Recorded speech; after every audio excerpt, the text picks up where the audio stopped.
Read a book every day for small children. Hey, awesome readers, let's read this book. Can you save the day?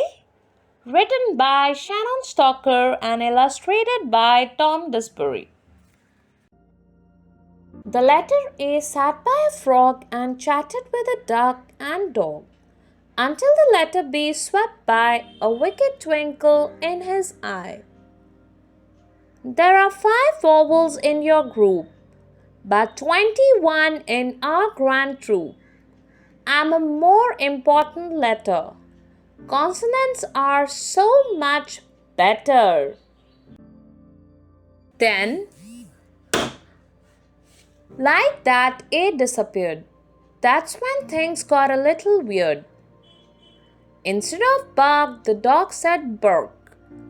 And the duck couldn't quack, she could only quack.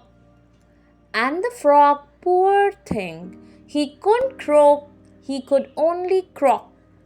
That woeful bloke. A knew it only took one hand to count the members in her band.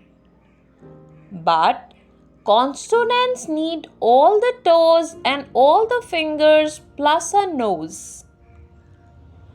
The letter B stuck out his tongue and bragged, "Our group is number 1. Offended A said, "You'll regret when all the vowels are gone, I bet." The horse laughed, "Who needs the A?" and turned his back to eat some hay.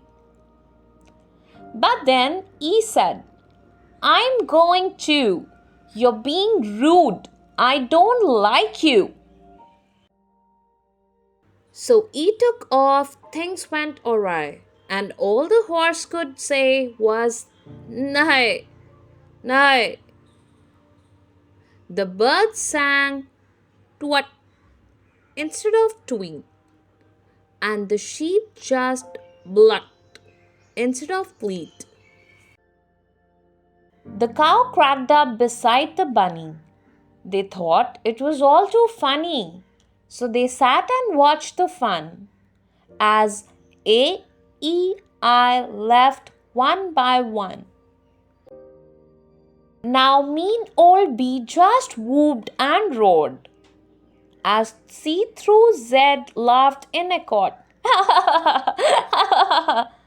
Insulted young I spun her dot and sort of like an astronaut. Turning back, she waved goodbye, and the horse just hung his head to cry. Nug, nug was all that he could utter. Onk was all the pig could mutter. The consonants were so absorbed in laughing that they all ignored a tractor speeding toward their crowd. Fast asleep ahead it plowed. Only U and B observed the tractor as it swung and swerved. Zzz. It snoozed and snored away, gaining speed to B's dismay.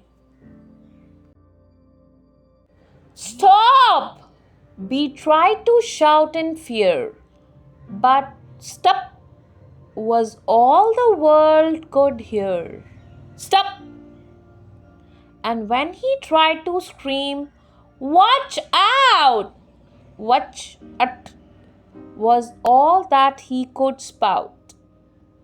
"Watch out!" Determined B jumped to his feet and vaulted to the truck seat. This was a test B couldn't flunk. B pushed the horn went.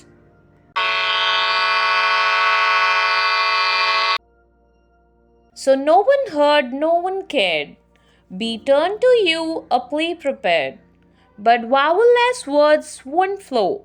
So B's unease began to grow. Calmly, you held up her hand. She could make B understand that yes, indeed, their group was small, but with no vowels, words will stall. So up that U jumped strong and high, reaching straight up toward the sky. She bent her arms above her head and turned into an O instead. When she did that, horn could sound. The warning shook the ground. The tractor woke with the alert and stopped in time. No one was hurt.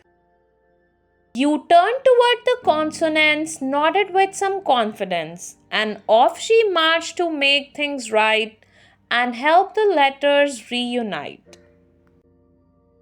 Once A-E-I-O-U came back, the dog barked, the duck could quack, the frog could croak, the birds could tweet, the horse could neigh, the sheep could bleat, the pig could oink, the cow could moo, the tractor honk, the pigeons coo. And what about the rooster? Yeah, he too could. Sheepishly, the letter shrugged. The consonants and vowels hugged. B said, "Sorry, now we see the alphabet is a family."